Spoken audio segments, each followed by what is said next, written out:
नमस्कार मित्रांनो, तर तुमचं स्वागत आहे पुन्हा एकदा आपल्या न्यूज चॅनलमध्ये। तर सध्या महाराष्ट्रातील अनेक जिल्ह्यांमध्ये अवकाळी पाऊस येऊ शकतो। राज्यात अनेक जिल्ह्यांमध्ये उन्हाचा तडाखा वाढला आहे, तर दुसरीकडे राज्यात अवकाळी पावसासाठी पोषक वातावरण तयार झालं आहे।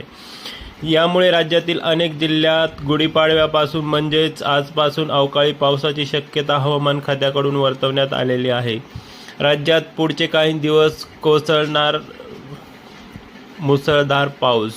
कोकण, मध्य महाराष्ट्र, मराठवाडा आणि विदर्भात अवकाळी पावसासाठी पोषक वातावरण तयार झालेलं आहे, त्यामुळे येथे गारपीटही होऊ शकते।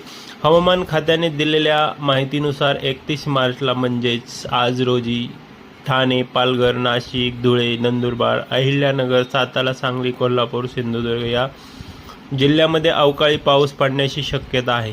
या जिल्ह्यात पावसाचा येलो अलर्ट देण्यात आलेला आहे, तर पुण्यासह मध्य महाराष्ट्र, कोकण, मराठवाड्यातील काही जिल्ह्यांमध्ये हलक्या ते मध्यम स्वरूपाच्या पावसाची शक्यता वर्तवण्यात आलेली आहे।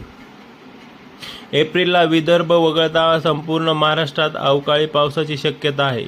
1 एप्रिलला राज्यातील अनेक जिल्ह्यांना पावसाचा येलो अलर्ट देण्यात आलेला आहे।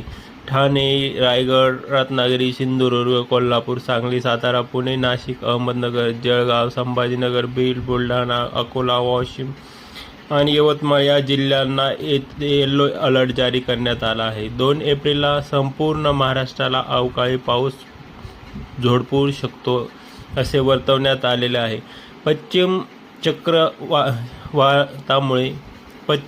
चक्रवातामुळे महाराष्ट्रात अवकाळी पाऊस पडण्याची शक्यता आहे।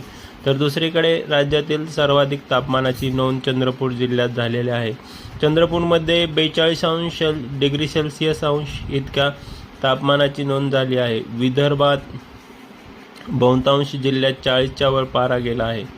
वर्ध्यात 41, अकोला 41, अमरावती 40, नागपूर 40, यवतमाळ 40 डिग्री सेल्सिअस तापमानाची नोंद झाली आहे। मध्य महाराष्ट्र आणि मराठवाड्यात तापमानात अंशतः घट झाली आहे। तर ही होती मित्रांनो तुर्तास वेदर अपडेट।